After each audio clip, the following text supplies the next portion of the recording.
Okay, so all the midweek games have just finished. And if you are a fan of the Quakes like I am, or a fan of the Galaxy, or a fan of the Loons, or any fan of a team that is currently in that logjam of a Western Conference between 2nd through 8th place, this was a great night for you. And I will explain why exactly that this is a great night in just a bit. But first of all, we're going to be talking about the only Eastern Conference clash of this midweek action and the first game of the midweek, which is between FC Cincinnati versus Atlanta United.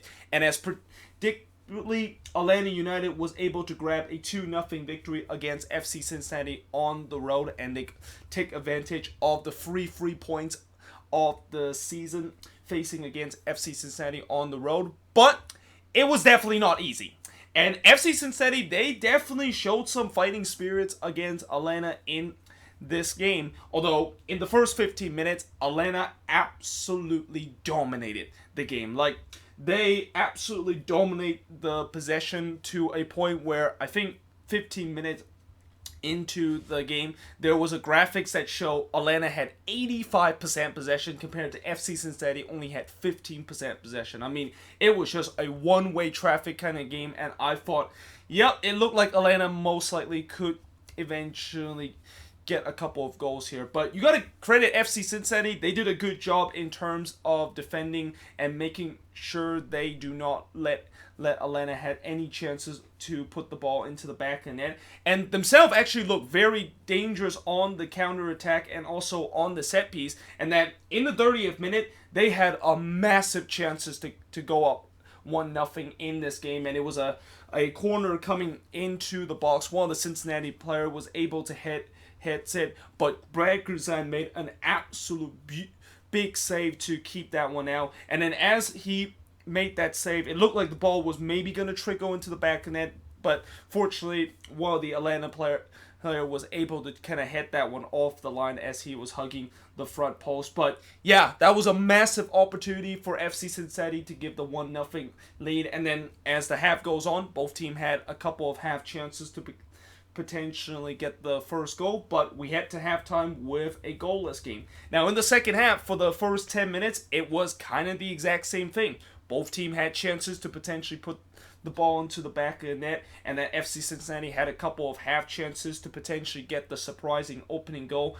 And, you know, I just wonder, when you look at this game, it looked like the winner of the team that's going to win this game most likely is going to have a difference maker that is going to be stepping up and able to score those goals to win their team a game. And for FC Cincinnati, unfortunately, they don't have that difference maker. But for Atlanta, that difference maker is Joseph Martinez, and he was at it again in this game, scoring 2 goals, and it all started in the 59th minute when he scores from Pity Martinez to extend his streak of 14, or actually not 14, but 15 consecutive games with at least a goal in a game. And that 7 minutes later, or 6 minutes later, it's him again scoring from Julian Gresso, and I put goal of the week with a question mark because this was a lovely goal from Joseph Martinez where he basically just cut kind of on the left and cut on the right, kind of just dancing with the Cincinnati defender, and then he just found a pocket of space to basically strike that one, and boy did he bury that and show that ruthless kind of finish that we know Joseph Martinez had to give Atlanta a 2-0 lead. And yeah, that of course was the final score of this game. As the shots in this game, Atlanta had 15 shots compared to 14 that Cincinnati has, 5 shots on goal compared to 2 that Cincinnati has, 9 shots off target compared to 7 that Cincinnati has, 1 shot that was blocked compared to 5 that Cincinnati had, and possession-wise, 66% possession compared to 34% possession that FC Cincinnati has. And, you know, for Atlanta, it's a good win for them. It's definitely not a vintage kind of performance that Atlanta United put on FC Cincinnati, but at the end of the day, they got the 3 points, and that, you know, they are able to be one step from potentially chasing down Philly and NYCFC for those top 2 spots. And most importantly, chasing NYCFC in terms of the top spot, as now the gap between them and NYCFC in the top spot is only 6 points. And, you know, for FC Cincinnati, you know, it's a frustrating loss, but at least one thing I will say is they definitely play very hard in this game, and that they definitely are embracing the spoiler role and trying to make it tough for a team to, of course, get a win. Which, if they can continue this kind of performance, then maybe I shouldn't say that whenever a team faces FC Cincinnati, this is basically the free points of the week for them. But moving on into the next match is the game that I'm pretty sure not only the Redbulls celebrate because they of course got a huge 2-0 victory on the road to Portland, but the fact that not only they snapped the 3-game losing streak and that they of course get a huge 3 points that can improve their chances of making the playoffs. But I'm pretty sure the entire Western Conference and that the teams that is between 2nd through 8th that is fighting for those precious playoff spot are very happy with the fact that the Red Bulls have, or at least everybody except Portland, who is in deep trouble after this loss. Now, 3 minutes into this game, Kyle Duncan scores from Sims and Jakowski to give the Red Bulls a dream start at Providence Park to give them a 1-0 lead. Then 3 minutes later, they had a chance to go up 2-0 after Steve Clark originally made a save, but he didn't really pair that out very well. And that I believe Jakowski all he had to do was just basically puts it into the empty net, and somehow in some way he just hit it straight off of one of the Portland defender that was on the lines to clear that one off the line. And that, in many ways, that clearly should have been 2-0 in favor of the Red Bulls. But then, in the 16th minute, it looked like for sure the game was going to be tied up when Diego Chara actually went on a breakthrough, and that he was basically one-on-one with Robles. And, I know Diego Chara is not a guy that usually score a lot of goals, and a guy that basically is known for his clinical finishing, but oh my god, how in the world one-on-one with Robles, and that all you need to do is just basically slots that one home easily, and yet somehow, in some way, he basically hits the bar. Like, that is just an incredible miss by Diego Chara, and incredible miss is basically the story of the night for the Timber, as once again in this game, they just show none of that clinical finishing that they kind of show in the middle part of the season. And that in many ways, I could say that in these last couple of games, this Timbers team has just looked absolutely shocking in terms of trying to put the ball into the back of the net. Now, in the second half, the Red Bulls started to sit deep a little bit, and that Portland had a lot of the possession. The Red Bulls in the first half, I thought they were very aggressive with their press, but they kind of started to sit deep a little bit, trying to do what DC did over the weekend with them just kind of sitting deep, being compact, and make Portland to break them down. And as I said many times throughout this season, despite the fact that Portland had a lot of possession and have pretty much all they need to do is just trying to break down a bunker kind of defense that is holding on for a 1-0 lead, they just cannot do that. And in fact, in this game, they were very sloppy in terms of going forward. Like, the midfield for the Timbers in this game was just so sloppy. The passing was absolutely sloppy, and also going forward on the attack and the final ball and the crosses that was delivered into the box was really poor in this game. And in some way, when I look at how bad Portland tried to go forward on the attack, it kind of almost reminded me what happened in the early part of the season, where this is exactly the same problem that they had early part of the season, where they tried to go at a team, but they just don't have that creativity to break a team down, and it's exactly happening the same thing in this game. Now, despite all that, in the 81st minute, I thought for sure that they were going to get the equalizer here when Abobasi was just one-on-one with Robles, and again, just like the Chara chance, all he had to do was put the ball into the back net and put a low shot behind Robles, and this game would be tied at 1 apiece. And yet, somehow, in some way, not only this one wasn't even been saved by Robles, but this one wasn't even on target. Like, how in the world did Abobasi drag that one wide is still a huge mystery. And I just had a feeling that, this is just not Portland's night, and that this team just cannot buy a goal right now, and most likely they are going to suffer another defeat at Providence Park, and that defeat was confirmed in the 98th minute when Daniel Royer puts away a penalty. I know Timbers fans are going to be angry about this because it looked like Maria clearly got the ball, but I know sometimes when you see player gets the ball in the penalty box, you would think that, yeah, for sure that should never been a penalty. But the way that Maria, despite the fact that he got the ball, his follow-up of trying to tackle one of the Red Bull player, and that he basically gone studs up after he got the ball, after he basically tackled that ball away, yeah, that is going to obviously going to be a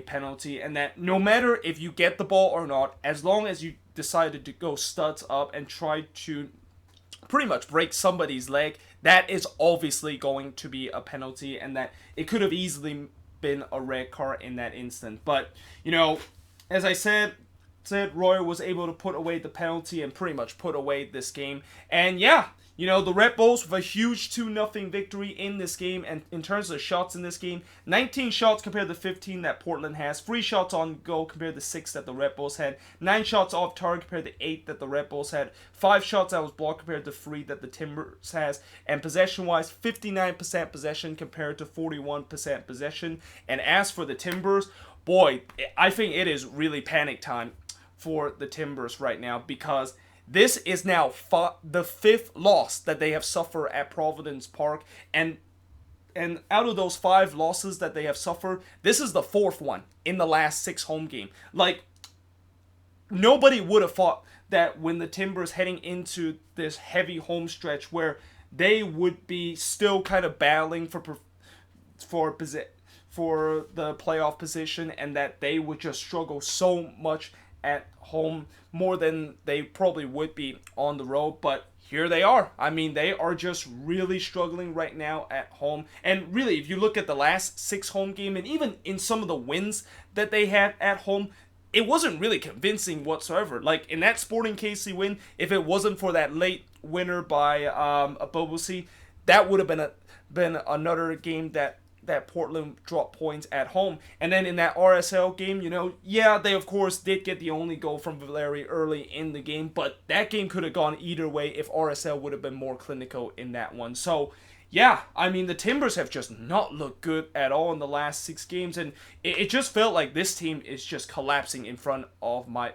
very front eyes, and that if they don't figure this out, if this team does not figure out in terms of their finishing, and don't figure out how to break a team down when teams trying to decide to bunker them, I have a feeling this team could miss the playoffs. And that is a crazy thing to say, consider heading into this home stretch where they were in a very good spot of right there above the red line, and that all they need to do is just win most of their home games and they'll be in the top part of the Western Conference. But because of now the situation where it's the complete opposite of what we thought the Timbers would do in this home stretch, they are in a very, very big battle for those last couple of playoff position, and that, as I said, if they don't figure this out, this team could most likely miss the playoffs.